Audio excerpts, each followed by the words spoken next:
Hello everyone, today we're going to do a quick little knife comparison. We're going to compare the CIVIVI Qubit and the CJRB Pyrite.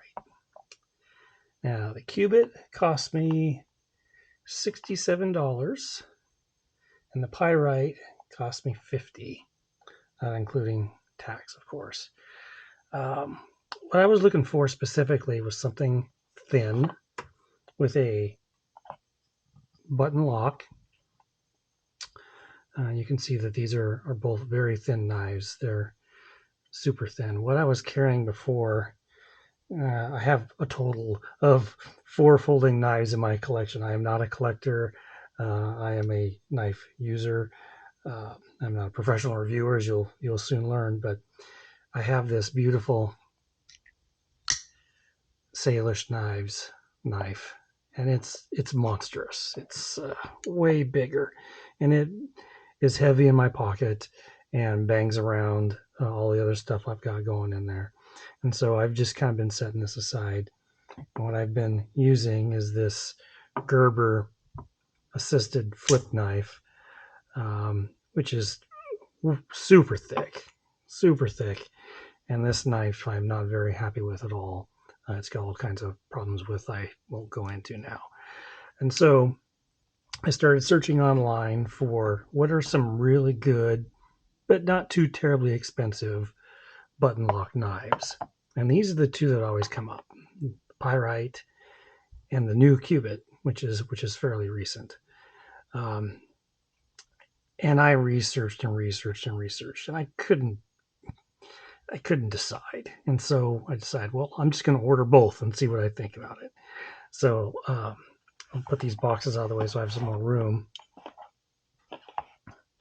Let's talk about what's similar first. They're both very, very similar in size, as far as how long they are. I think the Pyrite has a handle length of 4.2 inches, and it's very similar for the Qubit. Like I say, they're virtually identical. They got a little bit of a different shape, right? But that's okay. And they're both virtually identical as far as their width, which is quite thin. You'll notice though that the Qubit has a much thinner blade than the Pyrite. The clips are very similar. Neither of them have liners. This is aluminum and this is stainless steel. I don't think you can see it on the camera, but the stainless steel on the inside of the Pyrite is milled out to kind of lighten the knife a little bit. The Pyrite definitely feels like a heavier knife. It's has a nice little heft in the hand, whereas the aluminum Qubit is just feels significantly lighter because it is. Differences between these two blades: the blade shapes are just a little bit different. I'm not sure which one I prefer, to be honest.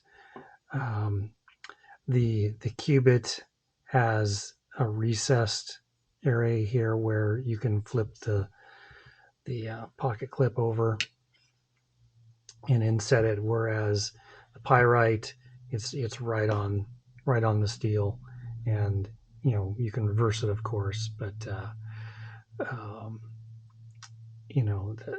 that's easy to do. I'm not particularly thrilled with the recess, to be honest, because it just kind of robs from the aesthetic where you've got this nice smooth thing, and then all of a sudden you've got this big divot in here.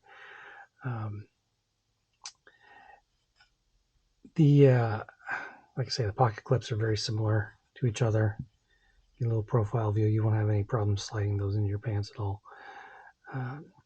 I've played around.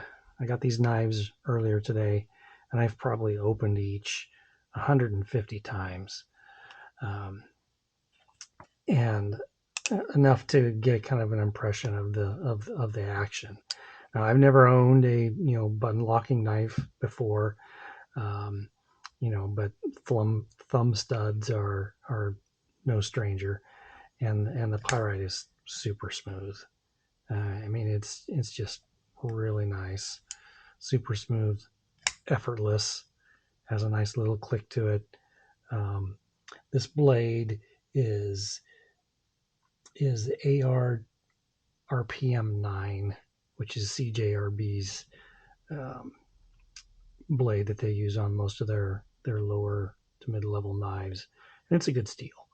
And I'll put a link in the description to a site I go to when I want to read about different steels, because there's 50 different ones and I never know which one's better than the other one until I go back and check.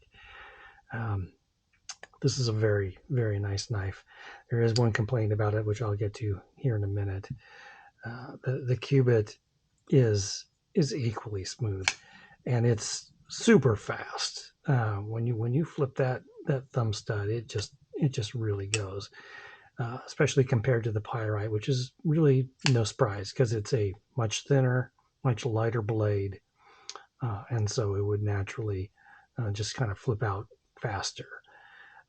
That, and I do think that the mechanism on the CIVIVI is a little bit better, but like I say, it's just, again, super smooth, super easy to open, super easy to close, which is the thing I will talk about now. When you close this CIVIVI, the blade just kind of comes down every single time.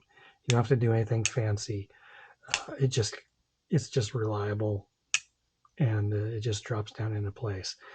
Whereas, and this is my only complaint with the pyrite, is that sometimes it's a little sticky. That button doesn't want to fully release the knife and let it drop back into place. Like right there. It's like, come on out of there. Is that a deal breaker by any stretch of the imagination? No, of course not. And you can just move your hand a little bit more and differently and kind of use some momentum to flip it down or whatever. But it's just an indication that this button is just a little bit finicky, and you got to push it just right to get that blade to swing down. Both of them are beautiful knives. You'll never have to worry about hitting this button by accident. They've both got, of course I'm fumbling in the openings now, but they've both got these nice finger choils. If you like finger choils, I'm not a big fan of them myself, but they do look nice and give the blades a little bit of character. As far as which one I would choose at this point, I'm still kind of stuck, honestly, between the two of them. The CIVIVI is $17 more expensive than the pyrite. Do I think I get $17 more in value? I don't know. I honestly don't think so. The little button sticking is not a deal breaker by any means, and like I say, they're both super smooth and super fun to flick. They sound a little bit different, because of they kind of like two different sized bells. Like I say, this blade's heavier, and so it's got a little bit of a deeper tone when you lock it in place.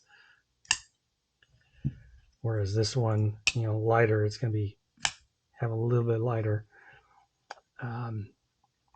But they're both great. They're both great blades, and they're steals for under $70 from what I've seen and researched. In the end, I really don't know which one I'm going to pick and which one I'm going to gift. I'm going to play with them a little bit more, and see where it goes. I'm kind of leaning, I think, towards the CIVIVI for myself, just because the fidget factor where that button just comes down every single time, and the knife comes down, and I can be in a meeting at work or whatever and not have to look at the blade and wonder where it is. And this one, like I say, sometimes it'll just kind of stick a little bit, and you have to just kind of get to know the button. But there we go. One final thing, I guess, is that if you are thinking about buying knives, these particular knives as gifts, this is what the CJRB comes in. It comes in a nice thing. It's got a really, really nice, container that it comes in, and an overall just very nice box. Whereas the CIVIVI, comes in a much smaller container. They give you this cloth, but it comes in this much smaller one, and just a kind of a regular cardboard box. And so I think that if I was going to gift a knife, I would, the CJRB presents itself, even though it's far less expensive, as a kind of a more premium gift than the CIVIVI. Though if you're giving these knives to a knife guy who knows and has done research and whatever, he's not going to care about the box. He's going to care about the blade and the steel and the action and all that kind of good stuff. So there you go. Quick little comparison between the two knives. Hope this helped you out in some way, because I know that it's a hard choice in this kind of budget knife category to find a nice one if you're looking for a button lock. There's so many to choose from out there, and both of these get really, really, really good reviews everywhere you go, and listen and watch on YouTube or wherever. So good luck in your search, and I hope you can enjoy this comparison. Thanks.